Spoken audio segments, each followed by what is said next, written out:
Alrighty everyone, welcome back. It is now October 30th of 2022, and that means we're only getting closer to other Star Wars TV shows out there by Jon, George, and Dave Filoni, such as The Mandalorian Season 3, the Ahsoka Tano series, and a whole lot more to arrive on Disney+. This is Mike Zero. Make sure to subscribe if you are new to the channel for future Star Wars updates. Also, by the way guys, make sure to drop a thumbs up on this video to support the channel. I thank you all so very much for the kind support. It is greatly appreciated. Now, one thing about the new universe between George, Jon, and Dave is that they really are taking key elements from Star Wars Legends. Now, ever since the very end of the sequel trilogy, a lot of fans have been very much up in arms with how they ended and exactly how Disney left off with both The Last Jedi and The Rise of Skywalker as a whole. Now, actress Daisy Ridley, as we have been discussing, has been a lot more vocal recently, a lot more talkative about everything related to her time working on the Star Wars movies and everything related to J.J. Abrams and Rian Johnson. Now, given that there's a lot of other actors and actresses coming forward and really giving fans the truth and more honest, takes on how they feel about the franchise, how they feel about Lucasfilm as a company and how they operated back then. And thankfully now things are looking better. Things are getting a little bit more, positive, all thanks to Jon and Dave really kind of creating more change and getting rid of some employees and putting more positive employees on the actual new Star Wars TV shows. Now, with that being said and all, what's even all the more intriguing has a lot to do with what's been going on with the new, of course, universe as a whole, but what Daisy recently had to say does raise a couple of eyebrows. Now, with actress Daisy Ridley more talkative recently about her past experience with the sequel trilogy movies, she has been more vocal about Lucasfilm as a company and the things that she dealt with when making these movies from 2014 until the end of 2019. However, in a recent interview, Daisy went on to reveal a big story about Lucasfilm and what their thought process was like back then. Daisy goes on to state the following: "I will be straight up with the fans that there were many things I did not like about Lucasfilm and how things, of course, and what their intentions were before. I remember so vividly that Kathleen and many of the employees at Lucasfilm that they purposely wanted to suppress Luke Skywalker's screen time in the movies. I vividly remember when JJ came on board that he wanted to make Luke Skywalker extremely relevant and present in The Force Awakens. He wanted to take up Michael Arndt's original scripts, where he wanted Luke to show up by the second act and to really stay in line with the Luke Skywalker that fans knew." So let me just pause here quickly for a second. Now, this is something new, because for all we knew, JJ wanted to essentially keep Luke Skywalker in the background, right? That ended up not being this case, of course. It was all because of Kathleen Kennedy and other creatives over at Lucasfilm really kind of pushing this on to J.J. Abrams' vision, right?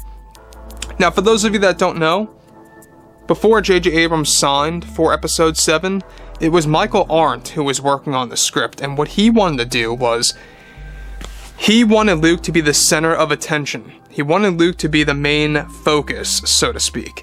He really wanted Luke to show up earlier on in the story. And we're going to dive more into the details that's really, quite frankly, depressing over the fact of what they could have done and what Kathleen Kennedy did in her power to make it not happen. So, Daisy Ridley has been a lot more upfront about the fans, of course, as of late throughout the whole year of 2022, and even late 2021 is where she really began to talk more and more about this. So, this is where things begin to really pick up, where J.J. Abrams pretty much had nothing in his hands. Lucasfilm had all the power back then. He didn't really have a say in the matter when it came to how Luke was going to be used, how the Skywalkers as a whole were going to be handled in the sequel trilogy movies. So, anyways, I digress. So she goes on to say the following: "Now, Luke going into exile was always a thing. This was even a thing by George Lucas, but JJ wanted Luke to come out for sensing Han was in danger. Kathy ran up to JJ, and I remember this, and said that this was just flat out crazy and would be way too unrealistic for Luke Skywalker. Kathy felt that Luke rushing to Han's aid would have distorted and destroyed the focus on the newer characters. So I wanted to make it clear to the community, really, that JJ wanted to make it happen for Luke to witness Ben Solo killing his own father and arriving just too late to save Han. He wanted to make it more emotional. JJ even storyboarded this all, and it sadly never happened because of creative differences and never made it to the final script. I was so thrilled to actually think that this was going to happen for the fans, and for myself to be involved in something so emotional.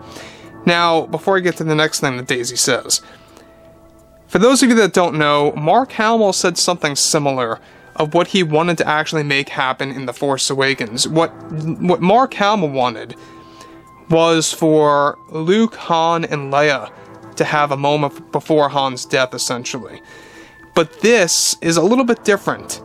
This did not involve Leia, but this involved Mark Hamill's take on Luke arriving too late, but witnessing the death of Han Solo. And Han Solo witnessing Luke Skywalker coming out of exile to save him. It would have been a very heartwarming moment, a very sad moment for the fans. And you know what? I don't think it would have been crazy at all in the slightest. I don't know why Kathleen Kennedy has that mindset that Luke rushing to Han's aid at last minute would have been too unrealistic. In fact, it's the other way around. I think that in itself would have been the most realistic thing that you could have done. This is exactly why Rian Johnson had to justify reasons why Luke did not come to Han's aid. This is why Rian Johnson made it canon in The Last Jedi that Luke shut himself off from the Force, hence he could not sense the death of Han Solo.